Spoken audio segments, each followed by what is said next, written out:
আজকে শুক্রবার আর এখন প্রায় সকাল 9:30 মতো বাজে। অনেক দিন ধরেই আমার দাদার ছেলে বায়না করছিল ওর মনির বাড়িতে ষষ্ঠী খেতে আসবে। তো যাই হোক, আজকে ওর পিছন বাড়িতে আছে, গিয়ে সকালে নিয়ে এসছে। এদিকে দুই ভাইকে একই সঙ্গে খেতে দিয়েছিলাম। বড়টার খাওয়া গেছে, ছোটোটার হয়নি বলে বড়টা আবার খাইয়ে দিচ্ছে। আর ওদিকে খেতে খেতে আমি চলে এসেছি রান্নাঘরে রান্না করবার জন্য। আজকে একটু চিকেন রান্না করবো। তো চিকেনটাকে ধুয়ে নিয়ে তার মধ্যে নুন, হলুদ, তেল আর জিরে বাটা, আদা বাটা, রসুন বাটা, লঙ্কা বাটা আর পেঁয়াজ কুচি দিয়ে ভালো করে মাংসটাকে মাখিয়ে নিচ্ছি। আর মাংসটাকে মাখানো হয়ে গেলে পরে গ্যাসটাও ধরিয়ে দেবো, দিয়ে কড়াইটাও বসিয়ে দেবো। আর কড়াইটা গরম হয়ে গেলে পরে তার উপরে তেল দিয়ে নুন হলুদ মাখানো আলুগুলোও দিয়ে দেবো, দিয়ে ভালো করে আলুগুলো ভেজে নেবো। আর ভাজা হয়ে গেলে পরে এক এক করে আলুগুলো তুলে নেবো। আর আজকের মাংসটা কিন্তু একটু অন্যরকমভাবে রান্না করব। তো যাই হোক, ওই তেলের মধ্যে আমি একটা শুকনো লঙ্কা, একটা তেজপাতা আর কয়েকটা গোটা জিরে দিয়ে দেবো। দিয়ে তার মধ্যে মাংসটাকে ঢেলে দেবো। আর মাংসটাকে কষানোর মাঝখানে কয়েক টুকরো টমেটো দিয়ে দেবো, দিয়ে তার মধ্যে কয়েক টুকরো পেঁপেও দিয়ে দেবো, দিয়ে ভালো করে কষিয়ে নিয়ে তার মধ্যে পরিমাণ মতো জল দিয়ে দেবো। আর সেই ঝোলের মধ্যেই আগের থেকে ভেজে রাখা আলুগুলোও দিয়ে দেবো। দিয়ে যখন ঝোলটা ফুটে আসবে, মানে হয়ে আসবে, নামানোর আগে কয়েকটা ধনেপাতা কুচি করে দিয়ে দেবো।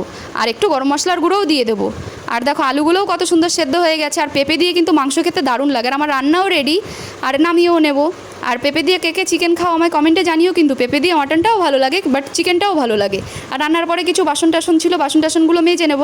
অন্যদিন স্নান করে রান্নাঘরে ঢুকি, তো আজকে আর স্নান করিনি। আজকে রান্না করে বাসন টাসন মেজে একেবারে স্নান করে নেবো। স্নান টান করে সোজা চলে গেলাম ঠাকুর ঘরে ঠাকুর প্রণাম করার জন্য।